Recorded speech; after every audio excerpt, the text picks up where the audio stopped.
మరి యోసేపు యాకోబు యొక్క 12వ కుమారుడు. యాకోబు చాలా ఓల్డ్ ఏజ్లో తన వృద్ధాప్యంలో పుట్టిన కుమారుడు ఎవరంటే యోసేపు. అందుకే యోసేపు అంటే యాకోబుకి ఎంతో ప్రేమ.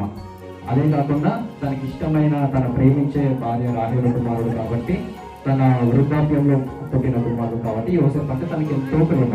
తన ప్రేమను బట్టి తన మిగతా 12 మంది అన్నలు తన మీద ఎంతో అసూయ పడేవారు. ఎంతో అసూయ, తన మీద ఎంతో కోపంతో రగిలిపోయేవారు. అయితే యోసేపుకున్న ప్రేమతోని యాకోబు తనకు ఒక మంచి నిలువుటంగి కుట్టిస్తాడు. మంచి రంగురంగుల నిలువుటంగి. అదొక ప్రత్యేకమైన అంగి అన్నట్టు. అది ఎక్కడ చూసినా దాన్ని గుర్తుపట్టగలవంటే అంగి అది. అది కొనిచ్చినప్పుడు తన మిగతా 12 మంది అన్నలు ఇంకా తన మీద కోపం పెరిగి ఇంకా తన మీద అసూయ పెంచుకుంటారు అన్నట్టు. కాబట్టి యోసేపుకు దేవుడు 2 కళలు ఇస్తాడు అన్నట్టు. మొదటి కళ ఏంటంటే పన కళ. పన అంటే ఏంటంటే మనము పండించిన పొలం అన్నిటిని కడతాం కదా, అది ఆ పన అన్నిటి. ఆ కళలో ఏం జరిగిందంటే యోసేపు పన ముందు తన 12 మంది అన్నల పనలు సాష్టాంగ నమస్కారం చేసినట్టు తనకు కళ వచ్చింది. ఆ కళని వాళ్ళ అన్నలతో తను పంచుకున్నప్పుడు వాళ్ళ అన్న వాళ్ళు తన మీద ఎంతో అసూయపడ్డారు. అంటే మేమందరం మీకు సేనాధిపతులమా, మేమందరం మీకు సైనికులమా, మీకు బానిసలమా అన్నట్టు వాళ్ళు ఎంతో అసూయపడ్డారు. అసూయపడి తనని అవమానించారు. మరి రెండో కళ ఏంటంటే తనకి ఇంకో కళ కూడా దేవుడు చూపిస్తాడు. రెండో కళ ఏంటంటే నక్షత్రాల కళ. సూర్యుడు, చంద్రుడు, 11 నక్షత్రాలు తనకి సాష్టాంగ నమస్కారం చేసినట్టు తనకి కళ వస్తుంది. ఆ కళ తన నాన్న యాకోబుకి తన 11 మంది అందరికీ తను పంచుకున్నప్పుడు నాన్నతో సహా వాళ్ళ 11 అన్నలు తన యోసేపుని గర్దిస్తారు. అంటే యాకోబు అంటాడు, అంటే ఏంటి, సూర్యుడు నేను, చంద్రుడు మీ అమ్మ, 11 మంది నక్షత్రాలు మీ అన్నలు, మేమందరం కలిసి మీకు సాష్టాంగ పడదమ్మా అని తనని గర్దిస్తారు.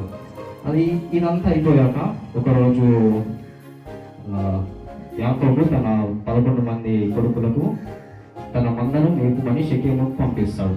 పంపించి యాకోబును కూడా వెళ్ళమని చెప్తాడు. షెకెములో తన అన్నలను తన మందని క్షేమంగా ఉందో లేదో సమాచారం తెలుసుకుని రమ్మని పంపిస్తాడు షెకెంలోకి.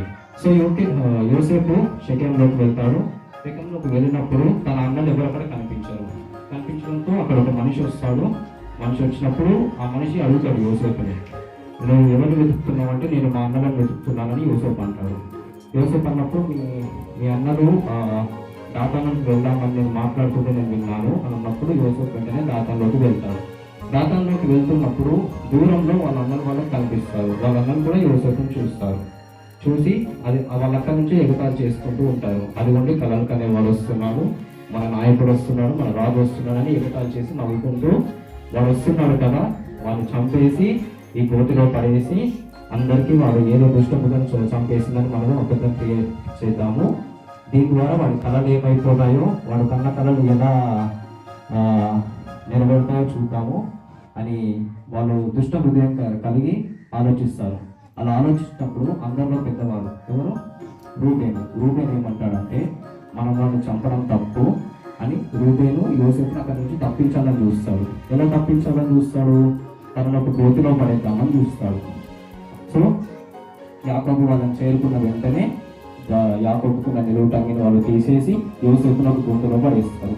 పడేసినప్పుడు దేవుడు యోసేపు తోడే ఉన్నాడు కనుక యోసేపు కుక్క దెబ్బ కూడా అక్కడ తాకలేదు. సో గుంతలో పడేసిన తర్వాత వాళ్ళందరూ భోజనం చేస్తూ ఉంటారు. భోజనం చేస్తూ ఉంటే వాళ్ళ దూరంలో కొంతమంది మనుషులు కనిపిస్తారు. వాళ్ళు ఎవరంటే వర్తకులు. వాళ్ళు గిలాదు నుంచి ఈజిప్టుకు వెళ్తున్న ఇష్మాయేలీయులు. వాళ్ళు ఒంటెల మీద వెళ్తూ ఉండగా వాళ్ళని చూసి అప్పుడు యోసేపు అన్న యూదా వాళ్ళకి అంటూ ఉంటాడు, ఏమనంటే వీళ్ళు చంపడం వల్ల మనకి ఏం ప్రయోజనము, అదే ఈ వర్తకులకు మనకు అమ్మేస్తే మనకి ఏమన్నా డబ్బులు వస్తాయి కదా అని చెప్పి యోసేపును గుండెలో నుంచి తీసి వాళ్ళకి అమ్మేస్తాడు. ఇంతకి 20 తులాల వెండి నాణాలకి అమ్మేసిన తర్వాత వాళ్ళకి ఐగుప్తుకి అమ్మేస్తాడు. అప్పుడు తర్వాత రూబేన్ వస్తాడు. రూబేన్ వచ్చినప్పుడు గుంటలో చూస్తే అక్కడ యోసేపు ఉన్నాడు. అసలు అడుగుతాడు, చిన్నవాడేడి యోసేపు ఎక్కడ ఉన్నాడంటే వాడిని మేము వాళ్ళకి అమ్మేశాము, ఇష్మాయేలులకి 20 తులాల వెండికి మేము అమ్మేశాము అని చెప్పగానే రూబేను తన తమ్ముళ్ళందరూ కలిసి తన యోసేపు యొక్క నిలువుటంగిని ఒక మేకపిల్ల రక్తంతో తడిపి తీసుకెళ్లి యాకోబుకి ఇచ్చి, ఏదో దుష్టముఖం దీన్ని చంపేసింది, మేము దూరం నుంచి చూసి దీన్ని చూసి ఇది మీ చిన్న కొడుకుతో కాదో గుర్తుపట్టి మీకు తీసుకొచ్చాం అని యాకోబుకి ఇస్తే యాకోబు ఎంతగానో ఏడుస్తాడు. ఇది so this is the story. And దీని గురించి మనం ఇప్పుడు ఒక యాక్టివిటీ చూసుకుందాం.